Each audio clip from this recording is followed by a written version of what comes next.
Oke, bismillahirrahmanirrahim. Assalamualaikum warahmatullahi wabarakatuh. Alhamdulillahirabbil alamin wassalatu wassalamu ala asyrofil anbiya'i wal mursalin wa ala alihi washabihi ajmain amma ba'du. Excellency for Rabbiyani Fumiti, Excellency for the family, and selesai semuanya. And di sini sudah Pinocchio.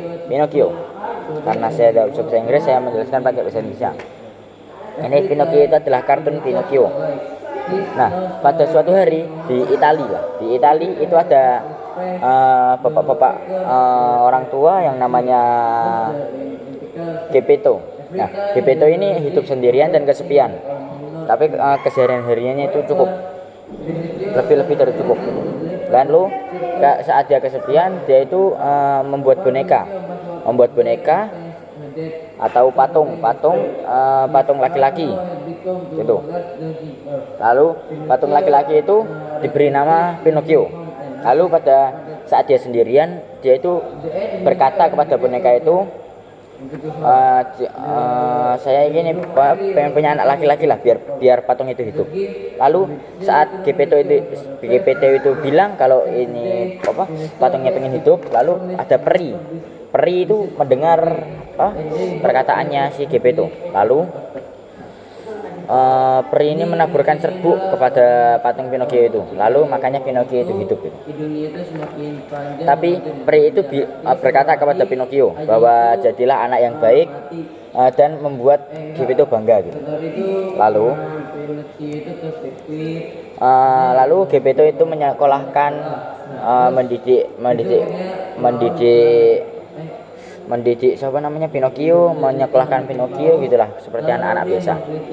Lalu pada saat sekolah si Pinocchio ini bosan.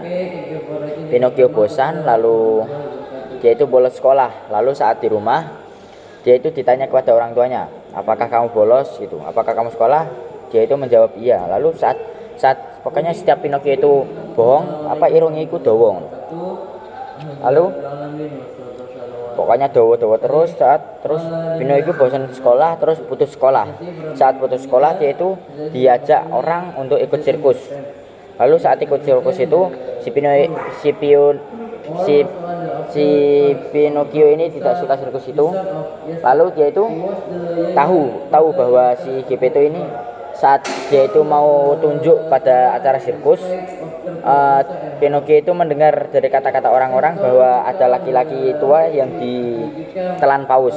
Ternyata itu tuh si Geppetto. Lalu si Pinocchio itu lari ke arah paus itu, mencari-cari paus itu. Lalu tiba-tiba Pinocchio itu dipangan oleh paus itu. Lalu pas dipangan, akhirnya Pinocchio dan Geppetto itu bertemu lagi. Lalu di situ tangis-tangisan lah. Terus karena Pinocchio ini anak yang cerdas, lalu dia itu menggelitik-gelitik perut paus gitu. Perut paus digelitik-gelitik, makanya paus itu bersin. Akhirnya Pinocchio dan Geppetto ini keluar dari paus itu. Lalu dia itu hidup bahagia selamanya. Nah, karena Pinocchio ini telah berbuat baik dan membuat bangga si Geppetto, maka